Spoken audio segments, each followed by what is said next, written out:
आदाब नमस्कार, मैं शाहिद उमेर। स्वागत है आप सभी का सियासत टीवी के साउथ इंडिया एक्सप्रेस में। आइए देखते हैं मुख्य समाचार। गोशामल विधायक टी राजा सिंह ने दावा किया है कि भारतीय जनता पार्टी नवगठित राज्य समिति के तहत तेलंगाना में कभी भी सत्ता पर कब्जा नहीं करेगी। उन्होंने चुनौती दी है कि अगर ऐसा हुआ तो वह राजनीति से संन्यास ले लेंगे। उन्होंने एक बार फिर भाजपा के राज्य नेतृत्व के खिलाफ कड़ी आलोचना की और घोषणा की है कि यदि केंद्रीय मंत्री जी किशन रेड्डी ने इस्तीफा दे दिया तो वह भी अपना विधायक पद छोड़ देंगे ताकि दोनों एक साथ मददताओं का सामना कर सके। राजा सिंह ने आरोप लगाया कि पार्टी ने उन्हें कोई समर्थन नहीं दिया। उन्होंने इस बात पर जोर दिया कि उन्होंने कभी भी भाजपा के भीतर कोई पद नहीं मांगा। उन्होंने दावा किया है कि मौजूदा समिति के रहते पार्टी की तेलंगाना में सरकार बनने की कोई संभावना नहीं है। उन्होंने आगे कहा कि वह जल्द ही खुलासा करेंगे कि राज्य में पार्टी को नुकसान पहुंचाने के लिए कौन जिम्मेदार है।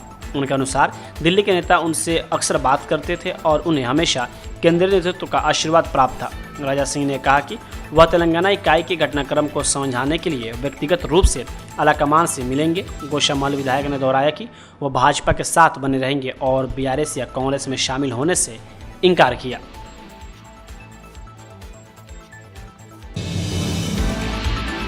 समूह वन की घटना को लेकर कांग्रेस सरकार पर दबाव बढ़ाते हुए बीआरएस के कार्यकारी अध्यक्ष के.टी. रामाराव ने 1 साल के भीतर 2 लाख नौकरियां प्रदान करने के कांग्रेस सरकार के फर्जी वादे पर बहस करने के लिए तेलंगाना विधानसभा के एक विशेष सत्र की मांग की है। उन्होंने कहा कि सरकार को बेरोजगारी को एक गंभीर संकट के रूप में लेना चाहिए और कार्रवाई के माध्यम से परिणाम देना चाहिए, न कि खोखली बयानबाजी से। एक बयान में रामाराव ने मुख्यमंत्री और उनके कैबिनेट सहयोगियों के कार्यकालों के खिलाफ गंभीर आरोपों के बाद कांग्रेस सरकार पर कड़ा प्रहार किया और उन पर समूह वन के पदों को भारी मात्रा में बेचने का आरोप लगाया। मीडिया में कई छात्रों के आरोपों का जिक्र करते हुए उन्होंने कहा कि उम्मीदवारों ने दावा किया था कि नौकरी के बदले में खुलेआम पैसे की मांग की गई थी। उन्होंने सरकार से आरोपों पर तुरंत जवाब देने का आग्रह किया। उन्होंने कहा कि कांग्रेस ने नौकरी के इच्छुक उन सैकड़ों अभ्यर्थियों को मजाक उड़ाया जिन्होंने इन प्रतियोगी परीक्षाओं की तैयारी के लिए कड़ी मेहनत की और अपना समय और अपने माता पिता की मेहनत की कमाई खर्च की। उन्होंने कहा कि सरकार ग्रुप 1 परीक्षा को कुशलतापूर्वक आयोजित करने में विफल रही, जिससे नौकरी के इच्छुक उम्मीदवारों के बीच अनिश्चितता पैदा हो गई।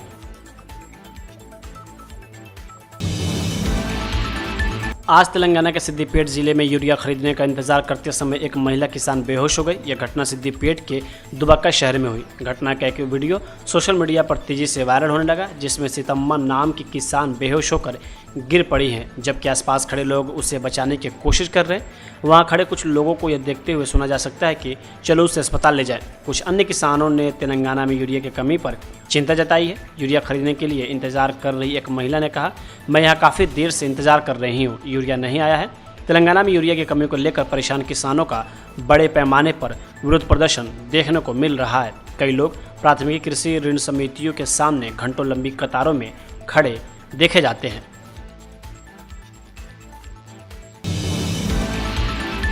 हैदराबाद में आज लापरवाही का एक और मामला सामने आया है जो सबको हैरान करके रख दिया है। आज हैदराबाद के याकुतपुरा में एक स्कूली लड़की खुले मैन हॉल में गिर गई। घटना उस वक्त हुई जब वो अपनी मां के साथ स्कूल जा रही थी। अच्छी खबर ये रही कि मैन हॉल में पानी का प्रभाव नहीं था, इसलिए उसे वक्त रहते बचा लिया गया। सोशल मीडिया पर वायरल हो रहे वीडियो में लड़की को गलती से मैन हॉल में गिरते हुए देखा जा सकता है। उसकी मां ने तेजी से आगे बढ़कर उसे बाहर खींच लाया। हालांकि लड़की भागने में सफल रही, लेकिन उससे मामूली चोटें आई। वह इस घटना के बाद से सवाल खड़ा होता है कि आखिरकार मैन हॉल खुला किसने छोड़ा।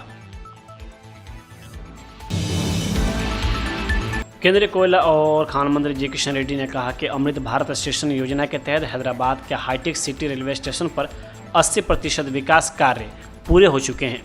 उन्होंने कहा कि केंद्र सरकार ने स्टेशन के आधुनिकीकरण के लिए 25.95 करोड़ रुपए आवंटित किए हैं। कार्यों के हिस्से के रूप में दिव्यांग यात्रियों के लिए सुविधाओं की व्यवस्था की गई है। अतिरिक्त प्लेटफॉर्म शेल्टर बनाए गए हैं और प्रतीक्षालय सहित स्टेशन भवन का काम पूरा होने वाला है।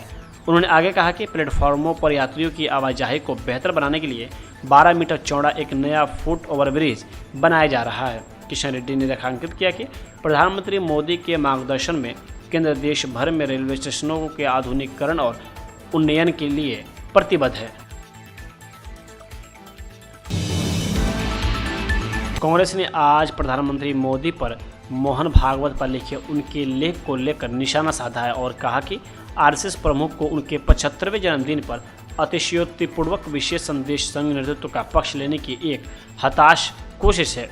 भागवत की बौद्धिक गहराई और संवेदनशील नेतृत्व की प्रशंसा करते हुए प्रधानमंत्री मोदी ने कहा कि 2009 से आरएसएस प्रमुख के रूप में उनका कार्यकाल इसकी 100 साल की यात्रा में सबसे परिवर्तनकारी काल माना जाएगा। इसके जवाब में कांग्रेस महासचिव एवं संचार प्रभारी जयराम रमेश ने कहा कि प्रधानमंत्री ने आरएसएस नेतृत्व को खुश करने की अपनी बेताब कोशिश में आज मोहन भागवत के 75वें जन्मदिन पर एक अतिशयोक्तिपूर्ण विशेष संदेश लिखा है। प्रधानमंत्री मोदी ने याद किया कि 11 सितंबर 1893 को स्वामी विवेकानंद ने शिकागो में अपना अमर भाषण दिया था। प्रधानमंत्री ने भी याद दिलाया कि 11 सितंबर 2001 को अमेरिका में अल-कायदा के आतंकी हमले हुए थे। कांग्रेस नेता ने आगे लिखा कि लेकिन हैरानी की बात नहीं है कि प्रधानमंत्री ने यह जिक्र नहीं किया कि 11 सितंबर 1906 को महात्मा गांधी ने जोहान्सबर्ग में पहली बार सत्याग्रह का आह्वान किया था। उसी समय दुनिया ने पहली बार इस क्रांतिकारी विचार को सुना था।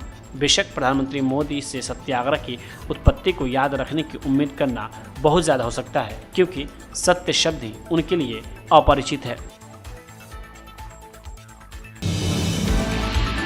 अपने खिलाफ एफआईआर दर्ज होने पर भाजपा नेता सीटी रवि ने कहा कि मधुर में मेरे खिलाफ एफआईआर दर्ज हुई है तो मैं डरने वाला नहीं हूँ और ये पहला केस नहीं है, इससे पहले भी केस हुए थे। मैं हिंदुत्व के लिए लड़ता हूँ इसलिए मेरे ऊपर केस किया गया है। मैं जनता के लिए लड़ता हूँ इसलिए केस किया गया है। केस की वजह से मैं डर कर घर में बैठने वालों में से नहीं हूँ। हम सच, हिंदुत्व, राष्ट्र और जनता के लिए लड़ेंगे। हाँ, मेरा ऊपर मधुर में केस डाला है। हम डरने वाला नहीं है। ये पहला केस भी नहीं है। हम 14 साल उम्र रहा है ना, उस समय भी केस डाला था। मेरा ऊपर हिंदुत्व के वजह से लड़ता है ना, उसकी वजह से केस डाला है। जनता के लिए लड़ता है ना, उसकी वजह से केस डाला है। कल भी केस डाला है। केस के वजह से डर करके घर में बैठने लोग हम नहीं है। हम लड़कों कम्युनिटी है। हम लड़ेंगे, सच के लिए लड़ेंगे, राष्ट्र के लिए लड़ेंगे, हिंदुत्व के लिए लड़ेंगे, जनता के लिए लड़ेंगे। केस के वजह से डराने का कोशिश मत करो। किसके वजह से हम ऐसा कहा? प्रोवोकेशन कौन किया? पत्थर से मारा है ना, वो लोग प्रोवोकेशन किया। पेट्रोल बम डाला है ना, वो लोग प्रोवोकेट किया। सागर में गणेश विग्रह के ऊपर, स्टैच्यू के ऊपर थूका है ना, वो लोग प्रोवोकेट किया। पाकिस्तान जिंदाबाद नारा लगा है ना, वो लोग प्रोवोकेट किया। हम लोग बताया आप एक्शन करेगा तो सहन नहीं करेंगे, हम लोग रिएक्शन करेंगे, ऐसा कहा। कब तक सहन कर सकता है? कब तक समय सहन कर सकता है? हमेशा सहन नहीं कर सकता। आप एक्शन करेगा तो आपके जैसे रिएक्शन करने का ताकत, हिम्मत हमको भी है। हम रिएक्शन करेंगे।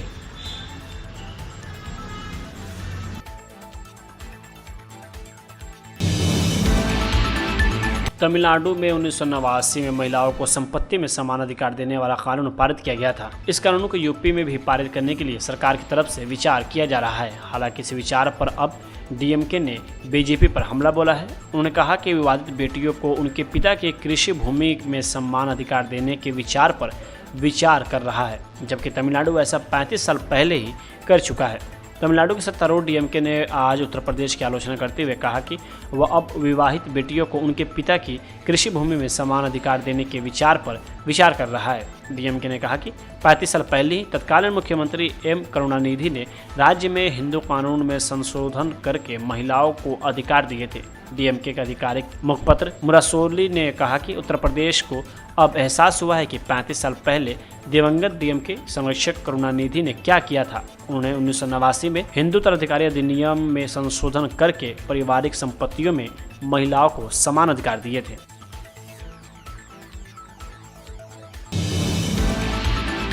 तमिलनाडु में पीएमके के संस्थापक डॉक्टर एस रामदास ने पार्टी में एक बड़ा कदम उठाते हुए अपने बेटे और पार्टी के कार्यकारी अध्यक्ष अंबुमणि को पार्टी से निकाल दिया है। साथ ही अंबुमणि को कार्यकारी अध्यक्ष पद से भी हटा दिया गया है। डॉक्टर रामदास ने कहा कि अंबुमणि को पहले ही कारण बताओ नोटिस भेजा गया था, लेकिन उन्होंने कोई जवाब नहीं दिया। रामदास ने आरोप लगाया कि अम्बुमनी पार्टी को कमजोर करने की कोशिश कर रहे थे। इसके साथ ही उन्होंने कहा, हमें लगता है कि उनके पास किसी भी तरह का कोई स्पष्टीकरण है और वो हमारे आरोपों को स्वीकार करते हैं। अभी तक अम्बुमनी की ओर से इस फैसले पर कोई प्रतिक्रिया नहीं आई है। पीएमके में यह घटनाक्रम तमिलनाडु की राजनीति में एक बड़ा बदलाव का संकेत माना जा रहा है। पिता पुत्र के बीच यह विवाद पिछले 1 साल से चला आ रहा था। दरअसल इस पूरे विवाद की शुरुआत तब हुई जब डॉक्टर रामदास ने अपने नाती मुकुंदन को पार्टी की युवा इकाई का प्रमुख नियुक्त किया। उनके इस फैसले से नाराज अम्बुमनी ने सार्वजनिक रूप से विरोध किया और एक बैठक में माइक फटकार कर बाहर निकल गए। इसके बाद पार्टी में नेतृत्व को लेकर संघर्ष शुरू हो गया। डॉक्टर रामदास ने पार्टी का पद फिर से संभाल लिया और अम्बुमनी को कार्यकारी अध्यक्ष बना दिया, लेकिन अम्बुमनी ने इस फैसले को मानने से इनकार कर दिया और दावा किया कि उन्हें पार्टी की महासभा ने अध्यक्ष चुना है। महाराष्ट्र समाजवादी पार्टी अध्यक्ष अबू आसिम आजमी ने कहा कि पहलगाम आतंकी हमले में कई निर्दोष लोग मारे गए। एक तरफ चीन पाकिस्तान को हथियार भेज रहा था और हम उससे दोस्ती के लिए हाथ बढ़ा रहे हैं। मैं इस दोगली नीति को समझ नहीं पा रहा हूं। पाकिस्तान के साथ मैच कैसे हो सकता है? मैं भारत पाकिस्तान क्रिकेट मैच के विरोध का समर्थन करता हूं। नहीं, जो इतना बड़ा आतंकवादी हमला हुआ, इतने लोग मारे गए दिन दहाड़े, उसके बाद सरकार ने कितनी बातें किया, हम पाकिस्तान के साथ निपट लेंगे।